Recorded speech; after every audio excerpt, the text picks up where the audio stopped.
परमेश्वर का इस पृथ्वी को दिया हुआ खूबसूरत दान, और वह है उद्धार, वह है salvation. The book of Ephesians chapter 2 and verse 8 लिखा है, क्योंकि विश्वास के द्वारा अनुग्रह ही से तुम्हारा उद्धार हुआ है, और यह तुम्हारी ओर से नहीं, लिखा है वरन परमेश्वर का दान है। और कहता है एक ही व्यक्ति है जो हमको सच्चे उद्धार को समझा सकता है, और वो व्यक्ति है जक्कई। वो व्यक्ति है जक्कई। लिखा है उसके मन में एक ही बात आ गई थी, यीशु को देखने की, और ये अलौकिक योजना थी परमेश्वर की जो ऊपर बैठा हुआ है। यह परमेश्वर की ओर से था, परमेश्वर ने उसके मन में डाला। और मैं आपको बताऊं, आज लाखों लोग हैं, अरब कंट्री की बात करो, वहां पर है, मुस्लिम्स कहते हैं हम यीशु को नहीं मानेंगे, ऊपर बैठा परमेश्वर कहता है बेटा बस एक सपना दिखा दूंगा ना, तेरा घुटना यीशु के सामने झुक जाएगा। और ऐसे लाखों वीडियोस हमारे पास में यूट्यूब पे पड़े हुए हैं, जिसने यीशु को, वो देखना चाहते थे दर्शन मोहम्मद का, वो देखना चाहते थे दर्शन अल्लाह का, लेकिन उनको दर्शन मिला यीशु का। ये किसने किया? ऊपर बैठा परमेश्वर।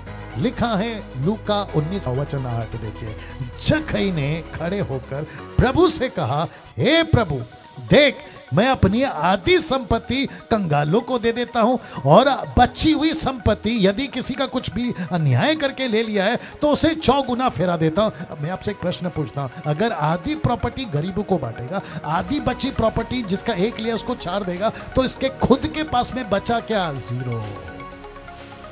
अरे बाप रे, इसके पास में बचा क्या? 0। और इसको कहते हैं सच्चा समर्पण, इसको कहते हैं ट्रू रिपेंट, इसको कहते हैं टोटल सरेंडर। लिखा है जक्कई की तरह परमेश्वर आज भी ढूंढ रहा है। यीशु को रास्ते वाले ईसाई नहीं चाहिए। फिर प्रश्न उठता है कौन से ईसाई चाहिए? यीशु को घर ले जाने वाले ईसाई चाहिए, क्योंकि यीशु ने कहा जक्कई नीचे उतर, वचन 6 में, मुझे तेरे घर जाना है। रास्ते वाले क्रिश्चियन यीशु को नहीं चाहिए, जो कभी भी बदल सकते हैं, जो कभी भी धोखा दे सकते हैं, जो कभी भी यीशु से अलग हो सकते हैं। ऐसे ईसाई यीशु को नहीं चाहिए, जिसके चलते मैंने ये फोटो रखा है। क्यों? क्योंकि लूका की किताब उसका 13 का 23 से 24, किसी ने उससे पूछा, हे प्रभु क्या उद्धार पाने वाले थोड़े हैं? उसने उनसे कहा, बहुत ध्यान से सुनना, सकेत द्वार से प्रवेश करने का यत्न करो, क्योंकि मैं तुमसे कहता हूं कि बहुतेरे प्रवेश करना चाहेंगे और ना कर सकेंगे। सकरा रास्ता, सकरा रास्ता, सकरा रास्ता। ये कौन सा रास्ता है उद्धार का? ये कौन सा रास्ता है टोटल सरेंडर का? ये कौन सा रास्ता है पूरा समर्पण का? जब तक परमेश्वर को पूरा समर्पण नहीं मिलेगा, आपका उद्धार नहीं हुआ है। एक वक्त में जक्कई यहां था, ये वही जक्कई जो फिर भीड़ से अलग हो गया, ये वही जक्कई जो पेड़ पे चढ़ गया, ये वही जक्कई है जो अपने यीशु को घर ले गया, यीशु के रास्ते में, यीशु के वजह से। नाउ मरकुस का 13 का 13, यीशु के रास्ते में, यीशु के वजह से कनेक्शन दे रहा हूं, बहुत ध्यान सुनिएगा। मरकुस का 13 का 13 लिखा है, और मेरे नाम के कारण सब लोग तुमसे बैर करेंगे। क्यों? क्योंकि आप यीशु के रास्ते में हो, यीशु की वजह से। आपसे नफरत क्यों कर रहे हैं? यीशु की वजह से।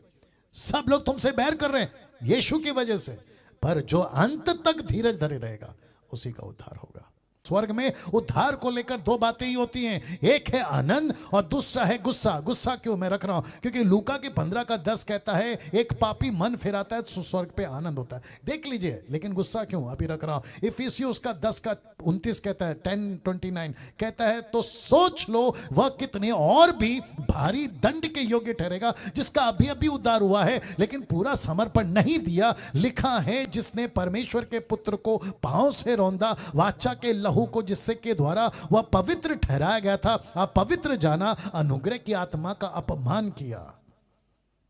ये वो गुस्सा है जिसका पूरा समर्पण नहीं हुआ। उद्धार का मतलब सच्चा समर्पण।